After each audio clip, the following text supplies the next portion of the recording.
पुण्यात दोन्ही राष्ट्रवादी एकत्र लढणार, उद्या अधिकृत घोषणा व्हायची शक्यता।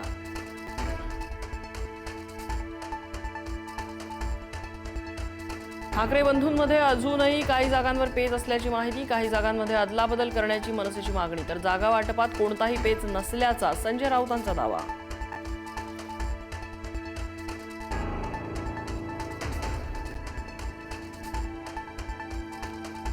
तिकीट वाटपानंतर राज ठाकरे आणि मनसे नेत्यांना पश्चाताप होईल, उद्धव ठाकरेंनी खंजीर खुपसलेला दिसेल। मंत्री उदय सामंतांचा हल्लाबोल, एकनाथ शिंदे आणि आम्ही उठाव का केला हे तेव्हा राज ठाकरेंना समजेल, सामंतांचा इशारा।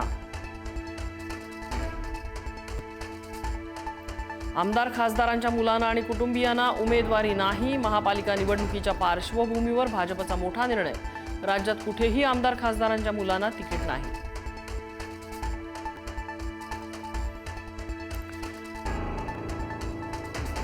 इतके वर्ष लढलो, मुंबई कुणी हिसकावू शकलं नाही, काही झालं तरी भाजपला हरवायचं म्हणजे हरवायचंच, कुणी येवो अथवा न येवो मी लढणार, बैठकीत उद्धव ठाकरेंचा निर्धार।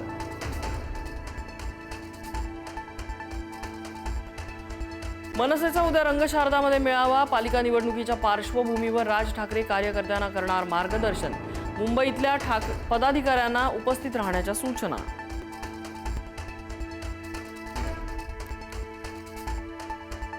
नाराज मीनाक्षी शिंदेंनी घेतली एकनाथ शिंदेंची भेट, नंदनवन निवासस्थानी एकनाथ शिंदे आणि मीनाक्षी शिंदेंमध्ये बैठक, माझी नाराजी आता दूर झाली, बैठकीनंतर मीनाक्षी शिंदेंची प्रतिक्रिया।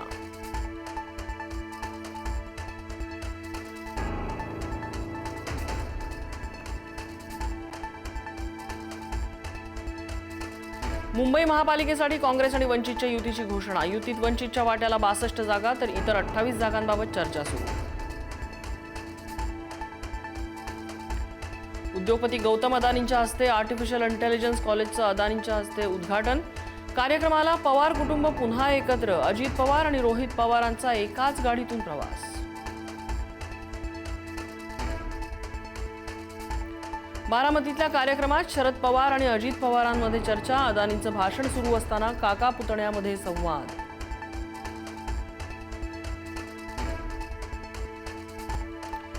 वयोमर्यादा ओलांडलेल्या एमपीएससी उमेदवारांना दिलासा, वयोमर्यादा ओलांडलेल्या उमेदवारांना 1 वर्ष वाढवून मिळणार, महाराष्ट्र लोकसेवा आयोगाचा मोठा निर्णय। पुण्यातल्या गांजवे चौकात 2 वाहनांमध्ये अपघात, कार चालकाने अचानक रस्त्यात कार थांबवल्यानं एक बस दुसऱ्या बसवर आदळली, कार चालकाला मारहाण।